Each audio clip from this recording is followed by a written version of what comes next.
नमस्कार दोस्तों। कल मैंने आपको एक स्ट्रेटजी शेयर की थी 9 and 20 स्ट्रेटजी। तो उसी स्ट्रेटजी के आधार पर आज मेरा डे फर्स्ट था और मैंने 3 ट्रेड उस स्ट्रेटजी के आधार पर किए और जो कि लाइव ट्रेड हैं मैं अभी आपके साथ शेयर करने वाला हूं। तो चलिए हम शुरू करते हैं कि मैंने फर्स्ट ट्रेड अपना बनाया। एक बार मैं चार्ट ओपन कर लेता हूं। तो देखिए गाइस, मेरा फर्स्ट ट्रेड था जो मैंने यहाँ पे बनाया था और वो भी शॉर्ट पोजीशन का बनाया था। तो उसमें क्या था कि जैसे ही प्राइस ऊपर चल रहा था, 9 EMA के प्राइस ऊपर चल रहा था, पर जैसे ही प्राइस ने रिजेक्शन दिया, एक बड़ी कैंडल के साथ प्राइस ने रिजेक्शन दिया, परंतु 9 EMA ने 20 EMA का क्रॉस ओवर नहीं दिया था। और उसके चलते हुए मैंने उस ट्रेड में एंट्री तब नहीं बनाई थी।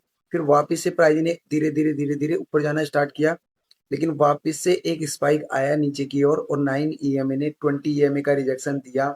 और जैसे ही मेरी एंट्री यहाँ पे हो गई थी और उसी कैंडल का हाई जो था उसको मैंने स्टॉप लॉस रखा और उस कैंडल ने 4 या 5 कैंडल के अंदर अपना टारगेट दे दिया।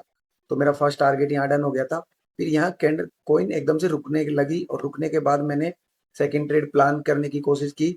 तो वहां पे मैंने एक लाइन मार्क की और लाइन मार्क करने के बाद मैंने अपना सेकंड ट्रेड जैसे ही 9 EMA ने 20 EMA का क्रॉसओवर दिया और उसके ऊपर एक बड़ी कैंडल आई, वहीं पे मेरी एंट्री हो गई थी लॉन्ग ट्रेड की। और लॉन्ग ट्रेड ने थोड़ा सा टाइम लिया, धीरे धीरे धीरे धीरे फिर वापस से 2-3 कैंडल का स्पाइक आया और उसने मेरा टारगेट हिट कर दिया।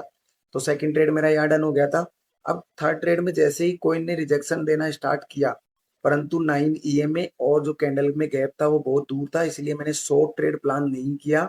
और जैसे ही कोई नीचे आई, 9 EMA का रिजेक्शन भी दिया, परंतु मैंने शॉर्ट ट्रेड प्लान नहीं किया।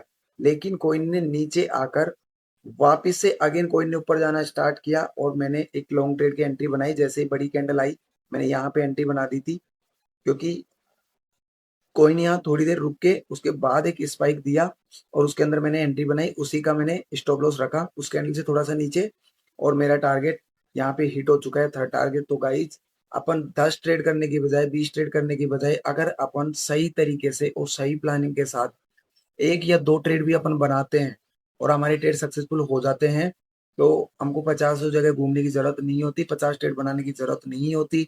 हर जगह एंट्री बनाना सही नहीं होता है। इसीलिए मैं बोलता हूँ किसी भी स्ट्रेटजी पे काम करो। मैं ये नहीं कहता कि इस स्ट्रेटजी पे काम करो, बट किसी भी स्ट्रेटजी पे आप काम कर रहे हो तो उसकी एक्यूरेसी 70 to 80% होनी चाहिए, तभी आप एक सक्सेसफुल ट्रेडर की जर्नी में जा सकते हैं।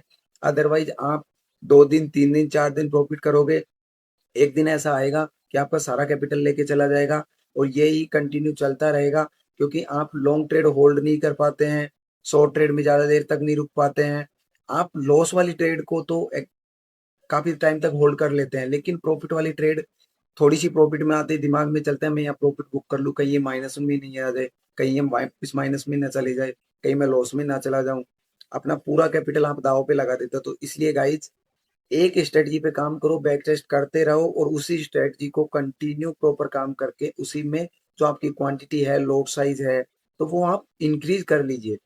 जिस जिसका बजट $1000 का है वो $100 से ट्रेड कर लीजिए, जो जिसके पास $100 ही है वो $10 से ट्रेड कीजिए, ताकि आप जो भी ट्रेड ले रहे हैं उस ट्रेड के अंदर आपको डर ना रहे और बाकी कुछ इश्यूज नहीं आए, इमोशंस ट्रेडिंग ना हो। क्योंकि इमोशन ट्रेडिंग गाइज अगर आप करोगे तो उसमें आप कभी भी सक्सेसफुल नहीं हो पाओगे। तो ठीक है गाइज, बाकी अगर कोई अपडेट रहती है, कोई भी नई कोई जाती है ऊपर, तो मैं आपको उसका अपडेट देता रहूंगा। तो चलिए, डे फर्स्ट में आपका सपोर्ट और आपकी आशाओं के साथ थैंक यू सो मच।